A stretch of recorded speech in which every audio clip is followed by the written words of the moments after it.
Okay, good evening to everybody. Tonight is our last class of the semester. We're up to chapter 25, Perek Chaf Daled, Perek Chaf Hey, excuse me, of Sefer Melakhim. Let's get it up again.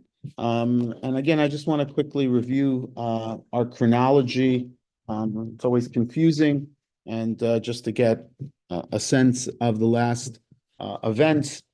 So that we get it clear in our head what exactly is happening. So let me get my Machon Mamre up, and then I'll also get something else up. Amre.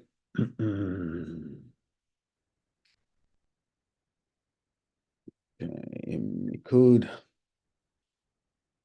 So chapter 20. Okay. So last week, we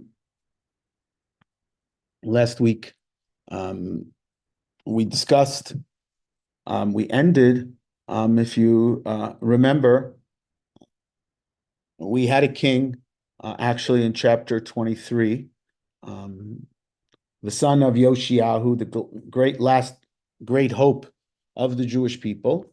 His name was Yehoachaz. Yehoachaz was the son, not the oldest son, but he was the son of Yoshiyahu ben 23 shana Yehoachaz b'malcho u'shlosha chodashim malach b'Yerushalayim. He was only king for 3 months. Vayas, etc. Vayasrehu paro necho berivla be'eretz Chamad. He is captured by Paro. Paro, who is the one who killed Yoshiyahu. It seems that Yehoachaz continued the policies of anti-Egyptian and starting to become pro-Babylonia that Yoshiyahu had indicated. And Mitzrayim did not like that. And he kills him. He takes him into custody. And Vayitain onesh al haaretz mea kikar kesef. Vayamlech paro necho et El Yakim ben Yoshiyahu tachat Yoshiyahu vayasev et shemo Yehoyakim. So he changes his name Yehoyakim. Yehoyakim seems to be much more pro-Egyptian, and therefore he is the one who is installed by Paro Necho. Even though he was older than Yehoachaz, he obviously had not been chosen by the Am Haaretz because of his political leanings. But now the Bible ended at chapter 23 by telling us Ben Esrim v'Chamei Shana Yehoyakim b'Malcho v'Achat Rosei Shana Malach b'Yerushalayim, etc., etc. So he was the king who was pro-Egyptian, anti-Babylonian, and it's in his day that Nebuchadnezzar comes to power. In 609, he becomes king. Yehoyakim becomes king, and in his day, Nebuchadnezzar became king of Bavel.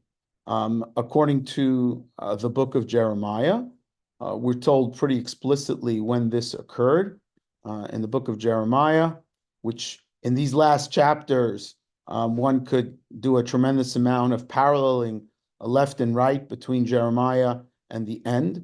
So if you look in chapter 25, Hadavar Asher Haya Al Yirmiyahu Al Kol Am Yehuda B'Shana Haravi'it Lehoyakim ben Yoshiyahu, in the 4th year of Yoshiyahu. So according to the secular dates, that's 605. Hi Hashana Harishonit leNebuchadnezzar Melech Bavel. This is the 1st year of Nebuchadnezzar, the son of Neboposalar, the king of the Neo-Babylonian Empire, who restores Babylon to greatness, who engages and destroys Assyria at Carchemish in that great battle in 605 BCE. And it's during this period of time that Yehoyakim is king. What else? And last week I showed you Yehoiakim is anti-Babylonian, pro-Mitzrayim, believes that he can maneuver and be an ally of Mitzrayim and little city-states who are opposed to Babylon and don't want the hegemony of Babylon. And this is Yehoiakim. We also, again, we find out about Yehoiakim, as I mentioned, in the book of Jeremiah. We find out about him in chapter 22. Jeremiah gives the famous prophecy, Ko amar Hashem, asu mishpat utzedakah v'hatzilu gazul miyad hashok, social justice, and he talks about Yehoiakim, Hoy boneh beito below tzedek. He builds palaces below tzedek, va'aliotav below mishpat. B're'ehu ya'avod chinam. He takes advantage and doesn't pay his workers. Ufa'alo lo yitain lo. Ha'omer evni li bayit midot v'aliot meruvachim v'karalo chalonai v'safun ba'erez u'mashoach b'shashar. Hatimloch ki ata mitchareh ba'arez. You are competing with the cedar wood. Avicha halo achal v'shatov asam mishpat stakaz tovlo. Your father Yoshiyahu was a righteous king. Adan din ani v'evyon az tov. But you, all you care about, ki meinecha v'libcha, ki mal bitz'echa v'al daman aki lishpoch v'al oshek. Lachein ko amar Hashem el Yehoiakim ben Yoshiyahu lo yisvedu lo ho achi v'ho achot, lo yisvedu lo ho yadom v'ho yada, kvurat chamor yikaber.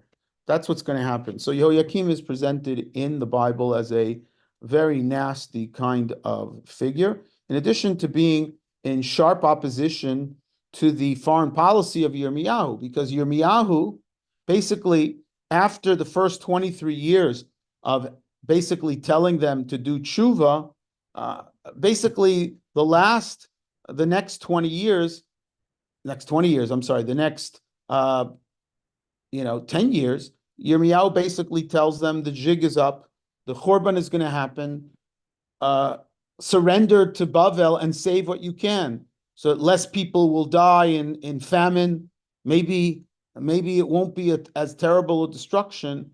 At this point, it's simply a question of giving in. And Yirmiyahu makes it very clear in the end of chapter 25. Lachein komar Shem tzvaot, Yan asher lo shematem, hineni sholach v'lakachti et kol mishpachot tzafon ne'um Hashem, ve'el Nebuchadnezzar melech Babel avdi, v'avyotem el haaretz hazot v'yoshvea, v'acharamtim, v'samtim l'shama v'l'shreka. So Bavel is going to come and destroy Jerusalem, and after 70 years, they're going to come back. So Rabbi, can you put on the text? Rabbi, can you put the text? Sorry, I can't hear you. Can you share the text on the screen? Oh, I'm sorry, I didn't share the text. My apologies. My apologies. Let me go back. I thought I had shared. This is Jeremiah. I'm sorry. Yeah. So these were the verses I had read. And in chapter 22, I had read about Yehoiakim. And this king, Yehoiakim, who is basically a vassal in some way, an ally of Mitzrayim, anti-Bavel, is also obviously very anti-Jeremiah, because Jeremiah is at this point saying, Bavel is the future, surrender, maybe you can save some of what you can save. This is the reality that is confronted. Now, in this context, it's important to understand that the Bible tells us about an interesting event a couple of chapters later. Chapter 26 is the famous chapter of Jeremiah coming in the middle of the Beit HaMikdash and screaming to do tshuva. at the very beginning of Yehoiakim's reign. This is again one of the last attempts to get them to do tshuva, and part of the problem is the people have a theology that doesn't let them understand that things could go really, really terrible, because he tells them, go and tell them, what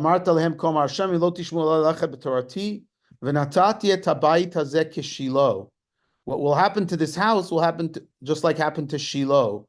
And the people, grab him and try to kill him. And the reason is because he is seen as a traitor. He's seen as someone who is destroying the morale of the people. He's seen as someone who is undermining, the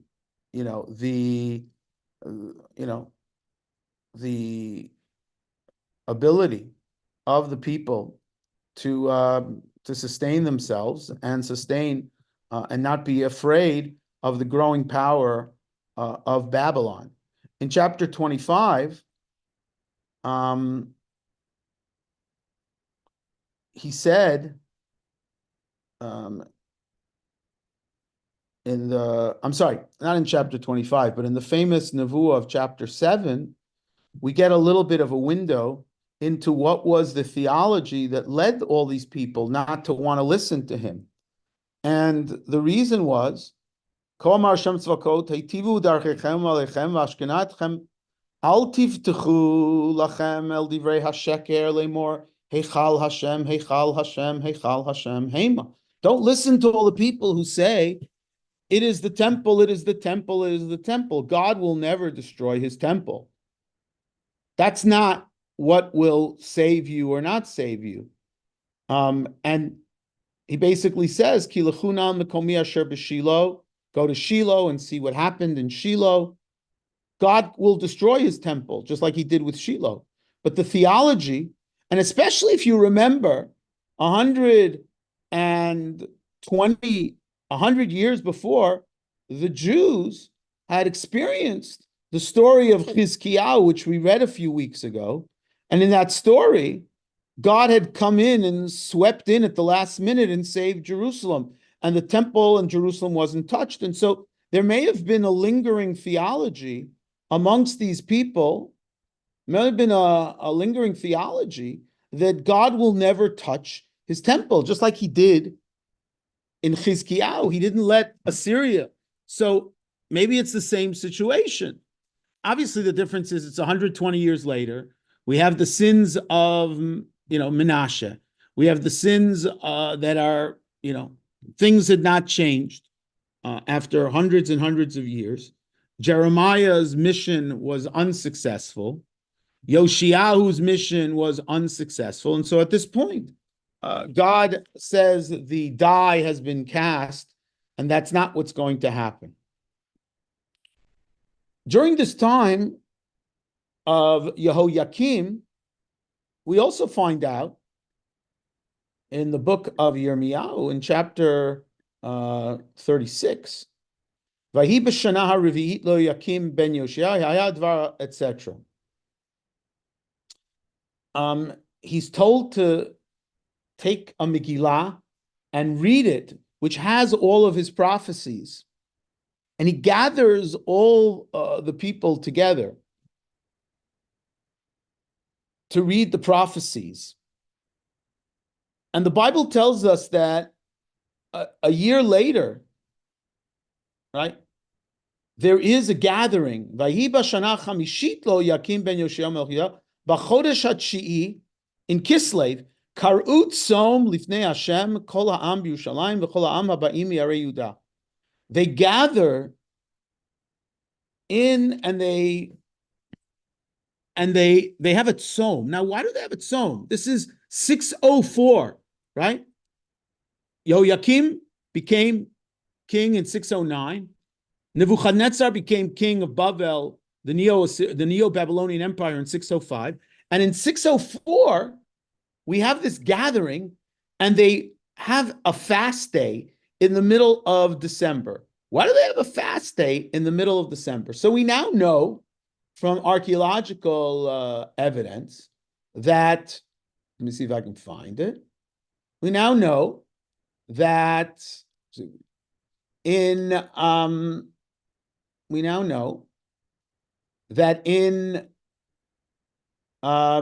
winter, okay, this is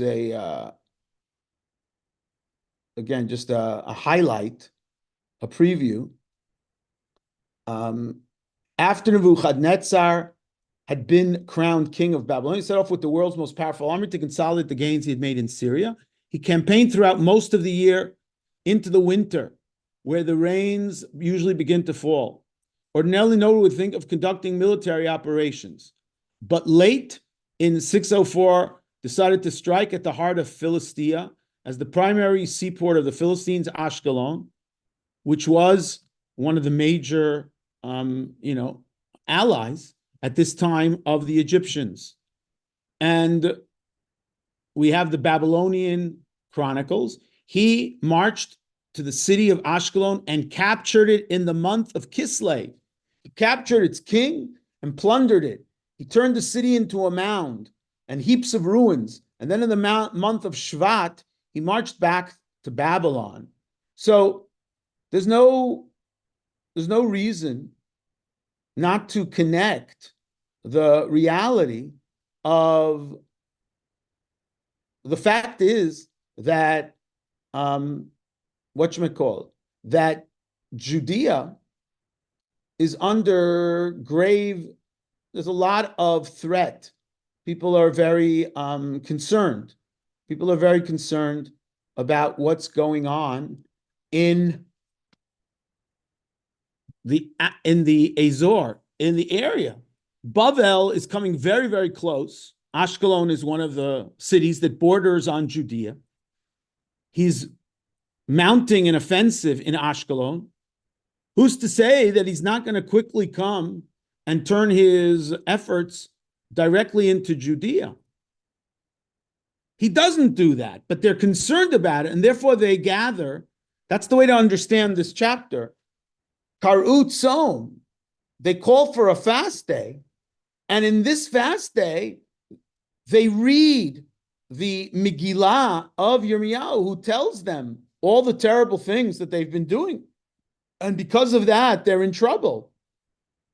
And not to think that everything is going to be good. And it's at this point, after they read, clearly there were numbers of people who were willing to listen to Yirmiyahu at this point. Vayikra Baruch b'sefer divrei Yirmiyahu beit Hashem b'lishkat Gemaryahu ben Shafan. There were obviously people who were willing to entertain the message of Yirmiyahu that now it's time to surrender to the Babylonians and terrible things are going to happen and not to be arrogant, etc., etc. Now, these people, when they hear this, they send it to the king. Shevna Krena, first of all, they want to hear it themselves.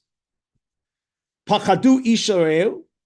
Vayamru el Baruch haged nagid lamelech et kol v'nehil v'et Baruch shalu imo haged nanu ech katavta vayomer elem Baruch mipivi karei elai.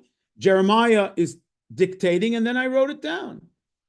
And they give him advice to disappear, but they come and they take it to Yehoiakim, and they read it to him.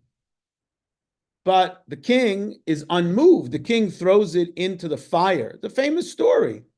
But we have to understand the context. The context is Babylon is slowly coming closer and closer to Judea. And that is the reality of the time. Now, we come back to what we are doing. We come back to our Perek. So that's Yehoiakim. That's what we started to look at last week. And Yehoiakim, as we said, from a social point of view, social justice point of view, is a terrible king in terms of keeping of what God wanted the people to live up to. In terms of the Bible discusses Yehoiakim. At some point, Egypt leaves the scene, and Yehoiakim has to be some sort of vassal to Bavel, but at a certain point, he rebels. Why does he rebel? He rebels because Babylonia has skirmishes that it has to fight. We know from the Babylonian Chronicles. And we know that there's all kinds of intrigue from Egyptian sources and other sources of people who take advantage of Bavel having to go back and fight battles closer home. Vayishalach Hashem, but in the end, God sent Gdudei Kasdim, Gdudei Aram. These are all allies of the Babylonians. Vayishlachem b'Yehuda la'avido kidvar Hashem asher diber. Ach al pi Hashem hayta b'Yehuda la'asir me'al panav b'chatot Menashe v'gam dam anaki.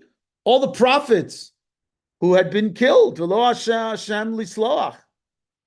The Yeter divrei Yehoiakim v'chol asher asa loim ktuvim al sefer devarim malchei Yehuda vayishkav Yehoiakim avotav vayimloch Yehoiachin beno tachtav v'lo sifod melech Mitzrayim latzeit me'artzo ki lakach melech Bavel minachal Mitzrayim. It's during these years of the late 600s, 602, 601, 600, that the Egyptian connection slowly wanes. The Egyptian continues to wane. It will always be in the background, but the Egyptian connection continues to be pushed aside. And in fact, the Bible tells us that on a geopolitical level,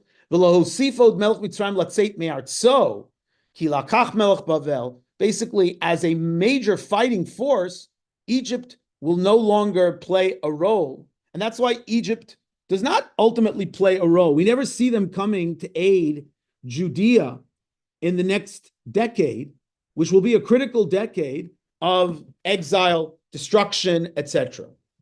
The Bible continues. And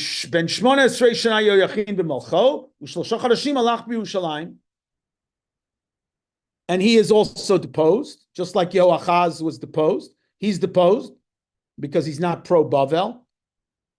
The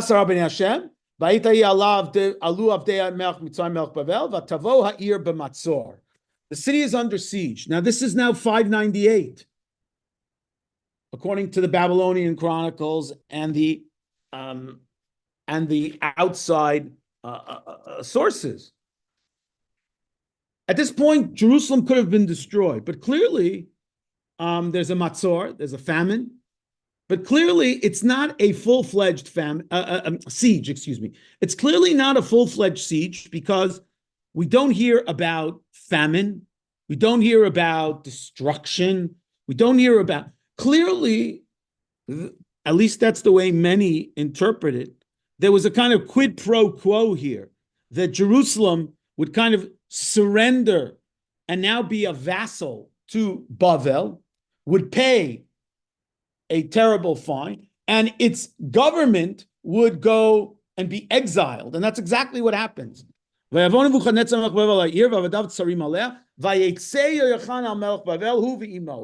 basically, they surrender and save the city. They go out. It's basically a statement of, I think how you have to understand this. It's a kind of voluntary exile. In exchange for saving the city from being destroyed, they surrender and they go into exile. Right? The entire leadership. In the 8th year of his reign, meaning 605, 8 is 598. He takes them into exile. He takes all of the treasures. Again, the beginning of the slow erosion of the Temple of Solomon. Kasher diber Hashem. והגלה את כל ירושלים ואת כל השרים ואת כל עברי החיל 10,000 גולה וכל החרש והמסגר לא נשאר זולת תעלת העם ויגל את יהויכין בבלה ואת אם המלך ואת נשי המלך and all of the leadership. It's in this galut that Yechezkel probably goes. He's one of the intelligentsia, one of the leaders. And now for the first time in Jewish history, there are two foci of Jewish power. There is a community that is now established in Bavel, and there's a community that remains in Eretz Yisrael, the community that will be, and he takes them into that. And it's during this time that we start to have, as I said, the two communities. And this is most famously described in the famous chapter in the book of Jeremiah, in the book of Yirmiyahu, Perek Chaf Daled. In Perek Chaf Daled, the famous mashal of the figs. I have two barrels of figs. After he put into exile Yechoniah, which is another name for Yehoiachin, that Sarei Yudah v'tacharash v'masger v'yavim bal. Ha'adud echad teinim tovot ma'od, v'adud echad teinim ra'ot ma'od. One of them is very good. And he asks Jeremiah, what do you see? And he says, I see very good ones and I see very bad ones, very much like Paro. And he says, Kain amar Hashem lo Yisrael, kateinim atovot ha'ela, Kain akir et galut Yudah shashilach l'makom eretz kasdim. The good figs now are the people in exile. The people who have remained in Jerusalem, unfortunately, by the time Jeremiah makes this prophecy, they have not learned. They still don't listen to Jeremiah's prophecy about surrendering fully to Bavel, becoming a total vassal state to Bavel, stop rebelling against Bavel. And he says, these are the figs that are going to come back. They're the ones who are going to be my people. Yichol Amar Hashem, Kain etain et Tzidkiyahu melech Yudah, hanisharim be'eretz hazot, v'yoshvim be'eretz Mitzrayim, u'netatim lizva'a, l'ra'a l'chol mamlechot, v'shilachti bahem et hacherev, et hara'av, et hadever. Jeremiah makes it very clear here that the future of the Jewish people does not lie with the community that's remained in Israel in 595 and 594, because they're continuing to reject the prophetic advice of recognizing Bavel and surrendering and not continuing to rebel and making machinations, which will only bring more and more suffering. So this is the context which we now get to. If we go back, we now get back to our friends at the end of chapter 24. Did the good figs go to Bavel or did they go to Egypt? Bavel. And so what was the whole deal with Egypt? What is he saying about Egypt? He's saying the people in Judah and their allies in Egypt are going to be destroyed. Fine. Okay, thanks. And clearly they were allies in Egypt. And we'll talk a little bit about this in a second even more. Vayagel et Yoyachin Bavela v'et etc. V'et kol etc. Vayamlech melech Bavel et Matanya Dodo, his uncle Matanya, vayasev et Shmo Tzidkiyahu. And of course the name Tzidkiyahu is again, whether Babylon actually gave him that name or some sort of Babylonian name that is being Hebraicized here with an agenda is a good question. The word Tzidkiyahu is like what we would call Tziduk Hadin. God is just, which of course is one of the themes of the book of Eicha. When the destruction of the temple comes, and he says, Tzadiku Hashem kipihu mariti, because God is righteous and just in destroying Jerusalem because I rebelled. So is there some sort of, kind of subtle, ironic statement in the name of Tzidkiyahu himself? The Bible tells us he was 21 years old. Ben 21 shana Tzidkiyahu b'molcho, v'achat esrei shana malach b'Yerushalayim, v'shem imo chamutal bat Yirmiyahu. It's a different Yirmiyahu. V'yasara b'nei Hashem k'chol asher asa, etc., etc. And finally, what most importantly, even though Jeremiah kept telling him to stand down, and even though he had been appointed by Bavel, at some point, Vayimrod Tzidkiyahu b'melech Bavel. Again, the text does not get into the details of why and when. If you look in the Babylonian annals and you look at the other contemporary documents, you see that at some point, Babylonia had other issues in Syria and in Turkey and in other places, which gave some of those who were under the thumb of Bavel some hope that maybe it was a good time to rebel. The Bible in the book of Jeremiah describes Tzidkiyahu gathering together a coalition of forces to fight against Bavel, and gathering together because, again, at a certain point, they wanted independence, or at least independence from Bavel. Again, this is something, and they were encouraged, as you know, from the book of Jeremiah, by false prophets. The famous stories in the book of Jeremiah about the false prophets that Jeremiah had to confront, who said, ot, ot, ot, the Jews are going to come back from the exile and God will destroy Bavel. All those prophecies, are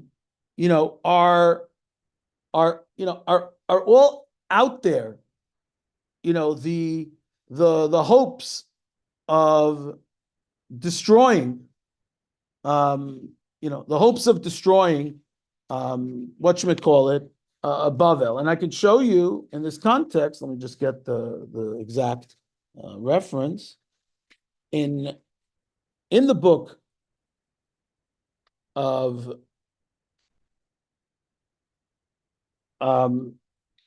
if you look in Yirmiyahu, let's see, Yirmiyahu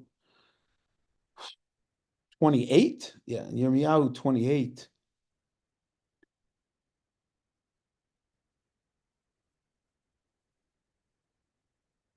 Right, you have this false prophecy. Vayhi bashana hahi bereshit mamlechet Tzidkiyahu melech Yehuda bashana revi'it b'chodesh hachamishi amar elei Chananya ben Azur hanavi. This is the false prophet. Komar Hashem tzvakot el Yisrael shavarti et ol melech Bavel ba'od shnatayim yamim ani meshiv el hamakom hazeh et kol klei. So you have all these beautiful prophecies. Vet Yechonya ben Yoyakim vet kol galut Yehuda ani meshiv el hamakom hazeh ki eshbor el melech Bavel.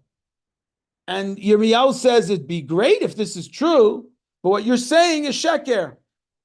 This is all sheker. Everything that you're saying is sheker, and we have this. In the previous chapter, the Bible told us about the coalition that they had gathered. V'shilachtam el melech Edom v'melech Moab el melech b'nei Ammon v'melech Tzor v'melech Tzidon b'yad Melakhim v'avim Yerushalayim el Tzidkiyahu melech Yudah v'tzivita otam komar Hashem tzvakot anochi asiti et haaretz et ha'adam. There were all these groups of kings who started to talk amongst each other about rebellion. And Jeremiah sends a prophecy to them. Anochi asiti et haaretz et ha'adam v'ata anochi natati et kol ha'aretzot eila b'yad Nebuchadnezzar melech Bavel avdi v'avdu oto kol hagoyim And so it's a stupid thing to do a rebellion now. Ki sheker heim nibim lachem, leman archik etchem mi'al matchem. The nation that goes under the yoke of Bavel, you won't go into exile.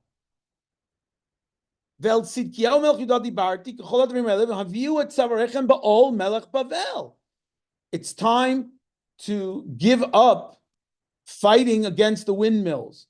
It's time to go back and, it's time to go back and surrender, become a good vassal until God will ultimately redeem the Jewish people. That's where we are at in the beginning of chapter 25. We're 9 years into the reign. The text of Melakhim does not go into the details of the everything that Tzidkiyahu did or didn't do. A lot of that is found, as I said, in the book of Jeremiah, some of it which we just looked at quickly. In the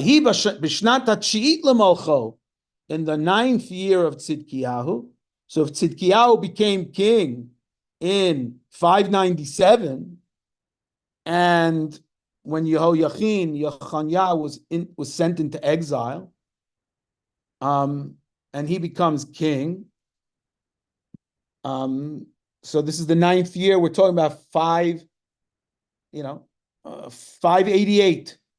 B'chodesh Asri B'Esor LaChodesh, the 10th month, and the 10th day, what we call Asar B'Tevet, Ba Nebuchadnezzar Melech Bavel Hu V'Chol Chelo Yerushalayim Vayichan Alev Vayivnu Aleh Dayek Saviv. You have the battering rams. Vatavo Ha'ir B'Matzor Ad Eshtei Esrei Shana. For the next year and a half, there is a matzor, a siege, a terrible siege. A siege which is described in the book of Eicha, which led to great starvation and famine. V'tish'al chodesh, in the 9th of that month, v'yechazak harav ba'ir, v'lo haya lahem lechem la'am ha'aretz. V'tibaka ha'ir, the city was breached. It doesn't say the exact date. From the book of Yechezkel, we know that the city is breached in the month of Tammuz. In this version, it's in the 9th day of Tammuz. In the book of Yechezkel, it's in the 17th day of Tammuz. We follow the book of Yechezkel, and we do Yud Zayin B'Tammuz on Yud Zayin B'Tammuz. V'tibaka ha'ir b'chol anshei milchama halayla derech shar b'nei chavda vayelech derech ha'arava. They escape. Notice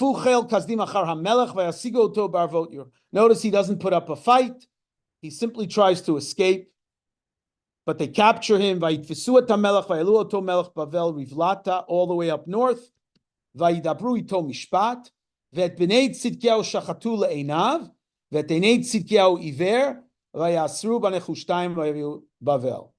want to make a point that I made 2 years ago when we started the book of Kings.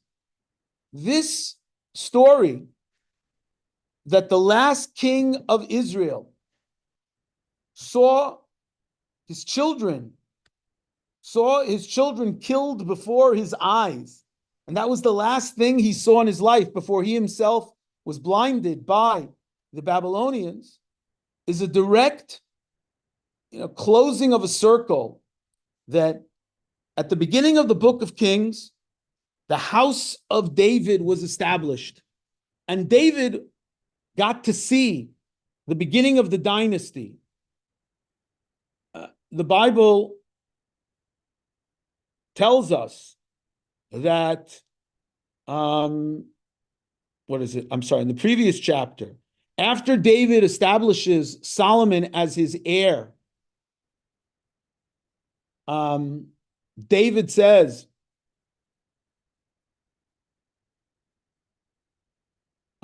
at the beginning of the book,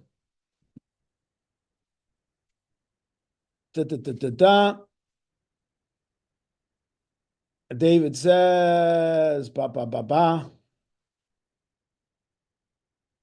Baruch they come to bless the king and say, Yetev el Elokim et Shem Shlomo mishmecha v'yigadel et kiso mikisecha v'yishtachavu hamelech al mishkav v'kam kacha mar hamelech Baruch Hashem Elohei Yisrael asher natan hayom yoshev al kis'i ve'einai ro'ot. Blessed be God.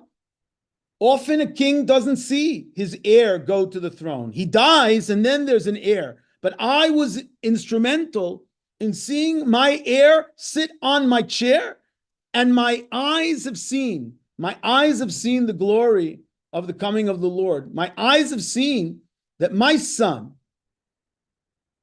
that I was able to establish a dynasty, and the dynasty is now intact, because you don't have a dynasty until you have a son sitting, you don't have on your throne. And as I mentioned, up until Tzidkiyahu, it's ben achar ben achar ben. It's son after son after son. And that's exactly what happens here. Here is the opposite. The last king of Israel, that b'nei Tzidkiyahu shachatu le'einav, in front of him. Instead of seeing his children take over for him, he sees his children killed before him. Ve'einei Tzidkiyahu iver, and then he loses his own sight. The destruction of the house of the Beit David. And finally, as I mentioned, if the first part of the book of Kings discusses the establishment of the house of David, the next few chapters at the beginning of the book of Kings discussed the building of the house of the Lord. We had Perek Hey, Perek Vav, Perek Zayin, in Melakhim Aleph, all in great detail describing the Binyan HaMikdash of Shlomo HaMelech. And here, the last verses, of course, are the closing of the circle, the destruction of the house of Shlomo. We already saw in the exile of Yehoiachin, Vayikatzeitz, that they had cut off the doors and all the gold that Solomon had established in the temple. Now, Ubachodesh HaChamishi, in the month of Av, B'Shiva LaChodesh Ishnat Sha'asrei Shana LaMelech Nebuchadnezzar, in the 19th year of Nebuchadnezzar, which is, again, if he started being king in, in something like 605, so this is 586. That's where we get the 586. Ba Nevuzradan Rav Tabachim. Interesting name. Rav Tabachim literally means like the Sar HaTabachim in the book of Bereshit. Literally means the butcher. But it probably by this time just was a honorific. It meant some sort of major official. But it's of course a double entendre, because he ends up murdering and killing so many Jews in the destruction of Jerusalem. So he really is the Rav HaTabachim, the head butcher. Eved Melech Bavel Yerushalayim. And the person who actually does the killing and the burning of the Beit HaMikdash is this Nebuzaradan, Vayisrof et Beit Hashem et Beit HaMelech, vet kol Batei Yerushalayim et kol Beit Saraf Pa'esh, vet Cholmat Yerushalayim Saviv Natsu Kol Chel Chazdim, Asher Rav Tabachim, who came with the vet Yeter Ha'am Hanisharim Beit Hanoflim Asher Naflu Al HaMelech Bavel. These are the people who are exiled. The only people left were the really poor people. All the intelligentsia and all of the people who could establish an independent state were exiled. They only could work the land. Which had been made by Shlomo. All these things. Shibru HaKazdim. They destroyed them and they took the metal back to Jerusalem, to Bavel. Vetasirot, vetaya'im, vetamizmerot, vetakapot, everything, all the various kalim, zahav, kesef, they took back. Ha'amudim shnaim, hayam echad, asher asa Shlomo lebeit Hashem, lo hayam mishkal. We couldn't even weigh it was so much. Everything was taken back. Everything was taken back to Bavel, including the Kohanim, Everything was taken back. And then he took these people, the leadership of the temple, and the officials, Chamisha Nashim Yorei Pnei HaMelech, Sofer Sarat Tzava, V'shishim Ish Me'am Haaretz, the nobles, Vayikachotam Nebuzadran, Vayelochotam Melech Bavel, Vayachotam Melech Bavel. He kills, destroys the intelligentsia. Vayigel Yehuda Me'al Admato, V'ha'am Hanishar Be'eretz Yehuda, Asher Hishir Nebuchadnezzar V'yafked Aleim Et Gedaliyahu Ben Achikam Ben Shaphan, who of course is a vassal. He's appointed by the Babylonians. He's loyal to the Babylonians. Vayishma'u kol sarei hachayalim ha'im ha'anashim ki ifkid melech Bavel et Gedaliyahu, vayavol Gedaliyahu mitzpah, and these people who are anti-Babylonians come and have a conspiracy. Gedaliah tries to convince them, don't be afraid. Shvu ba'aretz, ivdu et melech Bavel. Keep your heads down. It's not time for a counter-insurgency. Vayhi b'chodesh hashvi'i. Tishrei, just 2 months after the destruction of the temple, ba Yishmael ben Nathaniel, v'asar anashim ito, vayaku et Gedaliyahu vayamot. They are not happy. They kill. They see him as a quisling. They see him as a collaborator. They kill him. And they also kill the officials, the Babylonians, the Kasdim. Where do you go for protection? You go to the enemy of Babylonia. You run to Mitzrayim. And that's the last flicker of Jewish independence. After this, as described in great detail in the book of Jeremiah, Bavel comes in with a heavy hand, and there is no more Jewish autonomy. And it is run directly by the Babylonians until, of course, the Persian Empire will destroy the Babylonian Empire in 538, which will lead King Cyrus to eventually declare that the Jews can come back, led by Zerubbabel, etc., which leads into Tkufat Beit Sheni. The Book of Kings ends on a hopeful note.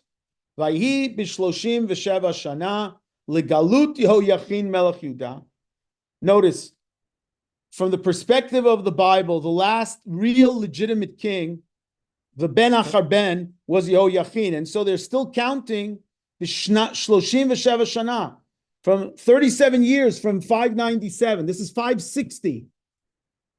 In the book of Yechezkel, many of the dates are attributed to Ligalut Yehoyachin, because he was the last, quote-unquote, legitimate king, son after son. And the Bible gives us a ray of hope at here. Vayhi b'shloshim v'sheva shana legalut Yehoyachin melech Yehuda b'shnat shneim asar chodesh v'esrim v'shiva lachodesh nasa evel merodach melech Bavel b'shnat melcho et rosh Yehoyachin melech Yehuda mi Beit Hakela. He takes him out of the Beit Hakela, out of house arrest, or whatever arrest he was under. Vaydaber ito tovot, vayitein et kiso me'al kisei hamlachim asher ito bebavel, v'shinat bigdei kil'o, v'achal lechem tamid lefanav kol yimei chayav, v'aruchato, aruchat tamid nitna lo Beit HaMelech. Again, does he do this because of some, probably some sort of political interest in terms of dealing with the Jews in Bavel, that it's in the interest of solidifying their support to the community? But here you have basically interesting, the book of Kings does not end with the Koresh story, which tells you that probably whoever wrote this book did not live to see the Koresh story, the destruction of the Babylonian Empire, which gives a lot of credence to the Chazal identification that this book was written by Yirmiyahu, and so did not make it till that time of the restoration of Jewish return to the land of Israel and sovereignty in the 530s. With this, we close our study of the book of Kings. I just want to put in the chat. I mentioned that in a few weeks there is going to be the annual Yemei Iyun. Here is a link for those who haven't seen it already online in different forums, different organizations have sent it out. This is the link to the brochure. Some of it is on Zoom this year. Some of it is exclusively on Zoom on Monday afternoon, June 24th. The others are, everyone is encouraged if they can come. If they're in the tri-state area, you'll hear some amazing speakers you don't usually get a chance to hear. We'll figure out next year what we want to learn. Any suggestions are welcome. What we'll figure out what we're gonna teach. I wish everybody a good summer. I wish everybody safety and security and all good things. And hopefully we'll hear Besorot Tovot the next time we come together about the hostages, about the war, about Israel in the north, the south, and everything that's going on. Can you hear Ratzon? Amen. Wish Amen. everybody. We're not teaching in the summer. As far as I know, I'm not in the summer. Okay. Do we know what happened to the Jews in Egypt? How long they stayed there? Well, we know that from later post-biblical sources, it's clear that a Jewish community, even when they started to go back to the land of Israel under the Babylonian rule, many Jews remained in Egypt. We know that there were, during the Hellenistic period, there were Jewish communities in Mitzrayim. There's no doubt that whatever Jews settled there during the exile, running away from the destruction and the disaster, a good number. How many? I can't tell you exactly, but we certainly know that in the 400s and the 300s, there were Jewish communities there. So it makes sense to me that in the 500s, there were probably Jewish communities there as well that had begun to sprout after the Churban Habayit. Okay. Erev Tov to everybody and Shabbat Shalom. That's a healthful summer. Yes. Shabbat Shalom to the Abba. Shabbat Shalom.